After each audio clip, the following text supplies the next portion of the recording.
السلام عليكم ورحمه الله. كنتمنى تكونوا بخير وعلى خير وانتم كتشوفوا هذا الفيديو. مرحبا بكم في القناه ديالي. اليوم غنديروا خبيزات ديال الضرب اسهل طريقه، كيجيو مفشفين بلا دليك بلا عذاب. غادي نحتاجوا جوج ليف ديال الفورص مع زلافه ديال القمح بالنخاله ديالو،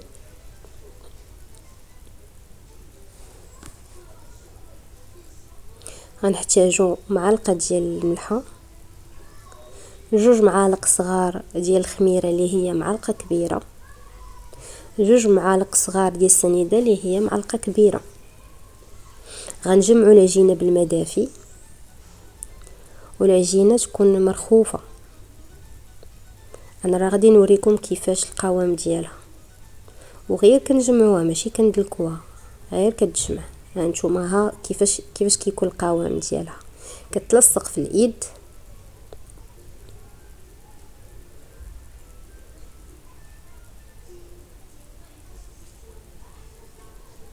كنغطيو عليها واحد 30 دقيقه حتى كتخمر. هنايا خمرات لينا العجينه ديالنا.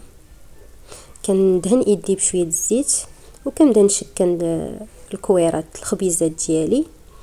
انا درتهم موين، وانتوما كيبقى لكم الذوق، كل واحد الحجم اللي كيبغي يدير في الخبيزات ديالو.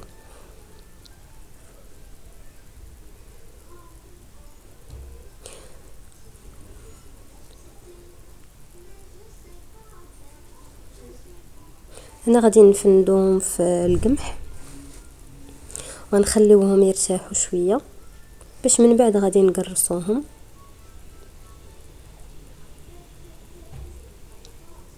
صافي هنا بما ارتاحوا ليا ماشي بزاف، غير واحد 3 دقائق 5 دقائق كاع صافي، وغادي نبدا نقرصهم. صافي منين ساليت الكراس ديالي غادي نخليهم يخمروا. هنا العجينه هاد القياس هذا عطاني 5 الخبيزات، وحده خليتها في القصريه درتها في لاطاب وحديتها.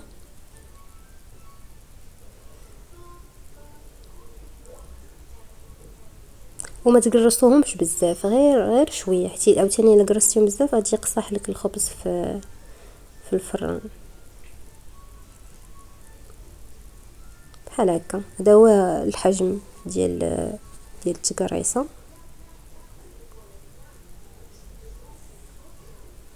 هنايا خمروا ليا ديجا قبل، خاصني نكون منين نعرفهم قربوا يخمروا خاصني نكون ديجا شعلت الفران ديالي، باش في هاد اللحظه هادي غيكون ديجا الفران سخون. اون فوا نشكهم غادي ندخلهم يطيبوا